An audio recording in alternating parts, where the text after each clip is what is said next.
Hello students, in this discussion we will see the different types of stokers and we will see in detail like traveling and chain grade stoker, spreader stoker. Okay, so different types of stokers are overfeed stokers as well as underfeed stokers. So in overfeed you have got that conveyor stoker, chain grade stoker and traveling grade stoker as well as spreader stoker. Means overfeed means the above the grate the coal is being fed.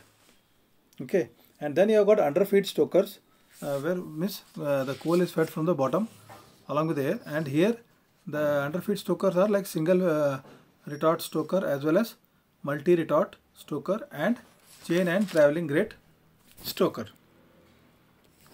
Now we will see that traveling and chain grade stoker. Okay, you can see very simple diagram it is. On the left side you have got a coal hopper which is coming from the top. Okay, then you have got a traveling chain. You can see the two circles are there. The like your cycle, they are the two sprockets, and there is a belt. There is a chain, continuous chain, not our chain. Cycle chain is width is very small, but here it will be very wide, like 10 feet, 20 feet wide chain will be there, and endless. It will be slowly moving. Okay, so what happens? The coal is fed from the coal hopper from the top. Okay, that is why it is known as overfeed stoker. And then air inlets are at the bottom. Primary air inlets are at the bottom. And then on the top you have got ports for secondary air also. Okay. So chain grade stoker consists of an endless chain which forms the support for the fuel bed. So because the coal is heavy, so this endless chain will form the support. Then the chain is held over the sprockets as shown in the figure and travels from one end of the furnace to the other end. It slowly slowly it moves from one end to the other end. And I told you they are very big, say 30 feet, 50 feet, 100 feet and all. The sprocket at the front end is driven by electric motor. So the main drive is an electric motor which drives the sprocket with a reduction gear, of course, to reduce the speed. Coal is fed at the front end through a hopper which is carried by the chain to other end, hence into the furnace. Okay. Air required for combustion of the fuel is supplied through air inlets below the traveling grate. Secondary air is supplied through the openings in the rooftop as shown in the figure. The airports are maintained. These airports are nothing but for openings for secondary air. Rate of fuel supplied to grate can be controlled by two methods. How you control the heat?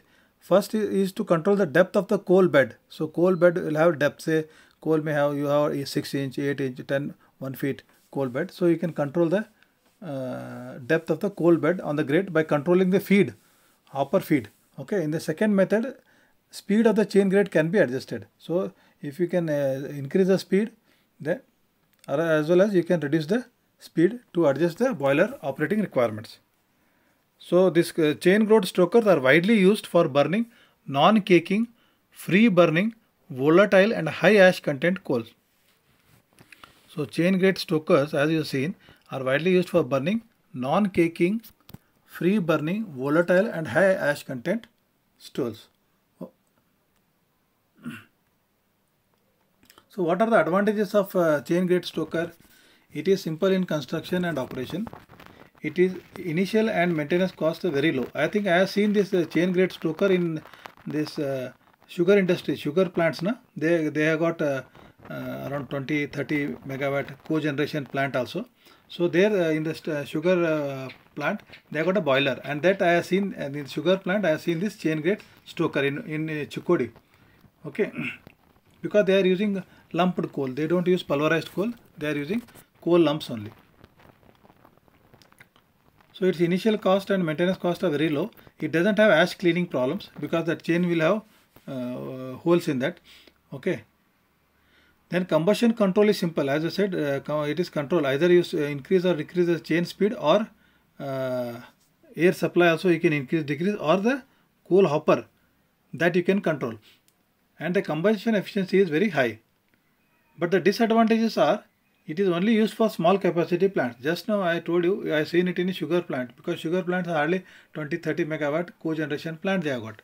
Whereas in a big steam power plants, as I have told, now it is almost 500 megawatt. So these are not suitable for those high capacity plants. Okay. Then second thing, coal losses are high, because coal losses are high because some unburnt coal can go along with the ash. Okay. So it is not that entire coal is burnt, because it is in the lump form. Some unburnt portion can go along with the ash. And if the caking coal is used, then ash clinker problems may arise. Caking means it will join that, it will form a cake when joining, na? It will join together to form a cake like a lump like thing. So that then that is called as, that lump is known as clinker. So that is why it is said this chain gate stoker are used for non-caking coals and not for caking coal. Okay. In the next class we will see the other stokers.